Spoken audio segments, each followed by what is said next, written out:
In this video, I'm going to show you how to break concrete 3 different ways. Find out how coming up next.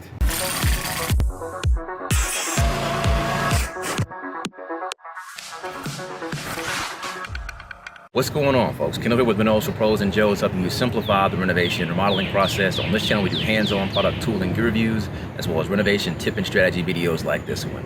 So if you're interested in renovation, remodeling, repair, real estate, or home and property maintenance, then subscribe, because this channel and this content is for you. So in today's video, I'm going to be showing you how to break concrete, and I'm going to show you 3 different methods. And we've got some concrete that's already set up here just out of the screen. You may have seen me carry it in. Recently I did a video where I showed you how to mix up concrete with a heavy duty drill. We had 2 different Milwaukee drills that we used on that particular video, and we mixed up 80-pound bags of concrete in 5-gallon buckets. We're back today. Those concrete buckets have set up, and this is going to give us the perfect opportunity to demo some demo hammers. And so I'm going to show you what we've got today. We've got 2 different demo hammers. We've got a 20-pound, we've got a 35-pound, and then we've got the old-fashioned manual way. So let me go ahead and give you guys a quick spin around of what we got. So here's our concrete buckets here. Each one of these is a 5-gallon bucket with an 80-pound bag of concrete mixed in each one. And then I'm going to walk you over here to the tools. Here is the 35-pound hammer. This is the 20-pound. And then these are our old school, old-fashioned manual hammers. So we're going to be going through all 3 of these different techniques for breaking up this concrete. Each one of these buckets is going to be designated for 1 breaker. So stay tuned. Okay, so when I mixed these buckets of concrete, I wasn't exactly sure how we were going to do this phase of it. And I've already tested out each one of these buckets, or at least one of them, to try to see if I could get these 5-gallon, 80-pound hunk of concrete out of the buckets. And it didn't really work out that well. So I've got my razor knife, and I'm going to actually have to manually cut out the concrete out of each one of these buckets to go ahead and get started. So I'm going to do that first before we start our demo.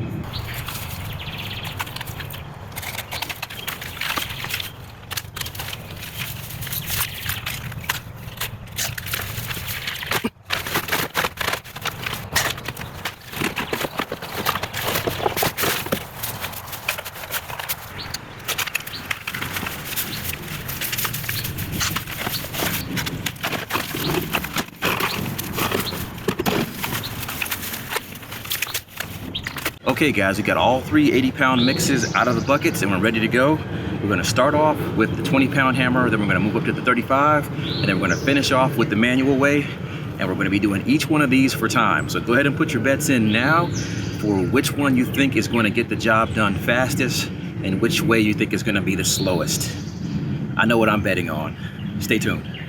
All right guys, so as promised, we're going to start off with this 20-pound hammer here, and I've got this point tip here we're going to be using for this one.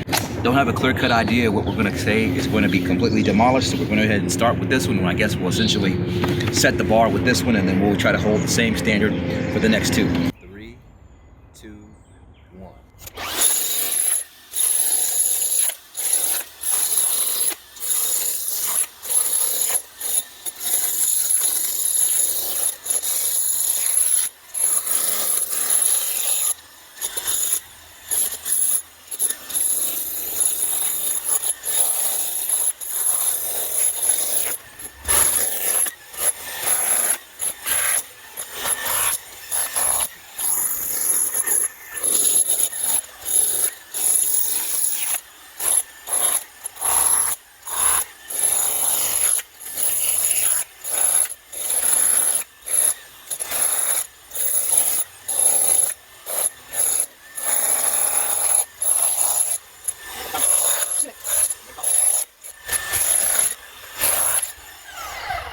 Alright guys, the official time on that was 2 minutes and 10 seconds.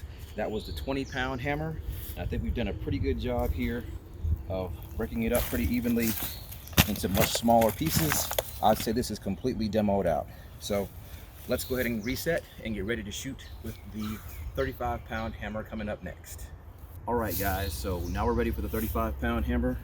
Let me quickly show you what the bit looks like for this one. So the other one was a lot more pointy than this one. This one has more of a blunt tip, but it's still a chisel tip that would work well with demoing out this 80-pound bag. So let me go ahead and get this thing fitted up. Let's jump into it.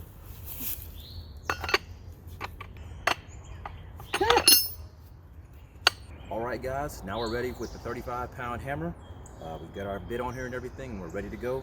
Let's see if we can beat the time from the 20-pound. 3, 2, 1, go.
Okay, guys, the official time on the 35-pound is 3 minutes and 9 seconds, okay? As you can see, the pieces here are quite a bit bigger than with the 20-pound hammer. I'm a little bit surprised myself, but I'll reserve judgment until we have gone through our third contender with the final 80-pound mix of our 5-pound bucket here. So let's do that one next.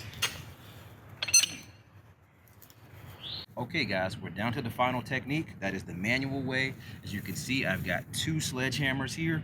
One's lighter than the other. Since we're going for time, I'm going to opt for the heavier hammer that is sure to pack the bigger bang, even though it's going to take a lot more effort to move it. So let's get ready for the countdown. It's going to be this one that we're going to be using. And so let's get our time queued up here, and let's count it in.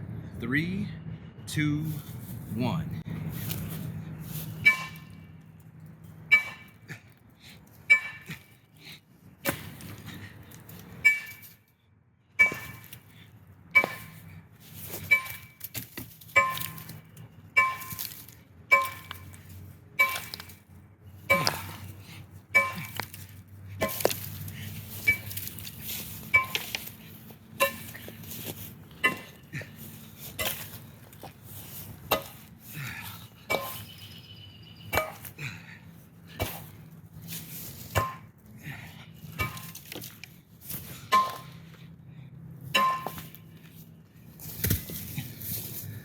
too doggone heavy.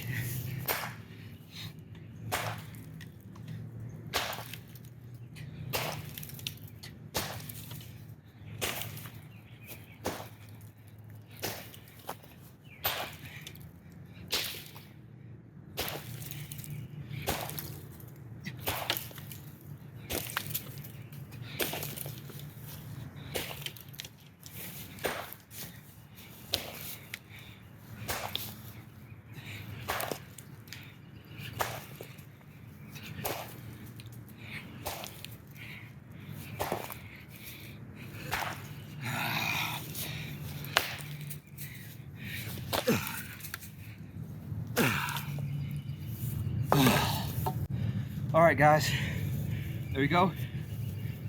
The official time, 1 minute, 32 seconds. Whew. Now we got it. 20 pound, 35 pound manual. All right, guys, I'm back to wrap things up. Had to take a quick breather there for a second. So as you can see, Renos wins. The 20 pound came in second, and the 35 pound came in third. And I think there was a couple reasons why the 35 pound didn't do as well. Number one, the difference in the tip between the 20 pound and the 35 pound. I think the 20 pound tip was more pointed, which allowed it to just dig into the concrete a little bit more efficiently than the more blunted chisel tip that was on the 35 pound hammer. Additionally, when the hammers are working, the main thing that causes the concrete to break is vibration against the area around it. And since we are drilling or hammering on a loose piece of concrete, it's not as easy to make it vibrate. And so the tool here, the 35 pound hammer, is heavy enough that it can vibrate and make the entire 80 pound bucket of concrete vibrate without actually breaking off pieces of it. And I believe that's actually what was happening. If you look closely at the video, you can see that the whole piece of concrete is vibrating and moving instead of pieces of it being chipped off. Now, with regards to the manual sledgehammer, if you noticed, the first hammer was doing a good job of giving me the force that I needed, but the issue was that it was just, I couldn't just bring it down with as much of my own personal exertion to make a big difference. And so when I switched over to the hammer that's actually quite a bit lighter and it's a little bit more top heavy overall, it made a huge difference. So I was able to just really just start smacking that 80 pound block of concrete, and it just started chipping away. Whereas before, it just wasn't breaking up as well. It was kind of breaking off bigger pieces, but it was not working very efficiently. And so hopefully this overall demonstration has given you some pointers and things for you when you're going to be doing your own demo projects. I know that typically when you're going to be doing this in the real world, you're probably going to be breaking up areas of concrete on a floor or a driveway or some other area like that. So this will give you a general idea of what you can expect from some of these different tools. As I said, the 35 pound hammer is going to work a lot better in one of those applications than in working on a isolated piece of concrete like this, just due to the overall weight of the tool and the force that it's bringing. So hopefully you found this video informative. Don't forget to like, comment, and subscribe, and I'll see you all in the next one.